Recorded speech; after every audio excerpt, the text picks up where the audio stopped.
చాలా కొత్తగా అనిపించింది. పెద్ద మూవీ నుంచి రిలీజ్ చేసిన రైరే రారా సాంగ్ అయితే ఫస్ట్ టైం విన్నప్పుడు ఇదేంటి ఎలా ఉందని ఫీలింగ్ వచ్చింది. అసలు అయితే ఏమీ అర్థం కాలేదు.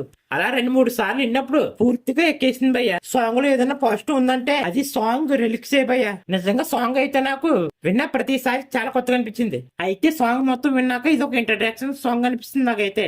కానీ ఈ సాంగ్ కి బిగ్గెస్ట్ ప్లస్ పాయింట్ మాత్రం రామ్ చరణ్ డాన్స్ భయ్య. నిజంగా ఏమైనా ఉన్నాయి భయ్య స్టెప్స్. ఈ సాంగ్ ని కొరియోగ్రాఫ్ చేసింది జానీ మాస్టర్ అంట. నిజంగా జానీ మాస్టర్ కొరియోగ్రాఫర్ పీక్స్ ఉందని చెప్పాలి. నిజంగా సాంగ్ లో ఏఆర్ రెహమాన్ బీజియం కూడా చాలా డిఫరెంట్ గా అనిపించింది. దానికి తోడు సాంగ్ పాడింది కూడా తనే కాబట్టి సాంగ్ కూడా వేరే లెవెల్లో ఉంది. అయితే పోస్ట్ లో విన్నప్పుడు పెద్దగా నచ్చకపోవచ్చు అందరికి. ఈ సాంగ్ వినే కొద్దీ స్లో పాయిజన్ లా ఎక్కేస్తుంది. సరిగ్గా గమనిస్తే ఈ సాంగ్ డెప్త్ కూడా మామూలుగా లేదు.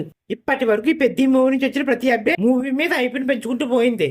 ఈ ఐపీకి తగ్గ కంటెంట్ ఉంటే మాత్రం ఈ పెద్ద మూవీతో రామ్ చరణ్ పక్క కంపెక్స్తాడు. చూడాలి ఈ పెద్ద మూవీ రిలీజ్ అయ్యాక ఐపీకి తగ్గ కంటెంట్ ఉంటుందో లేదని.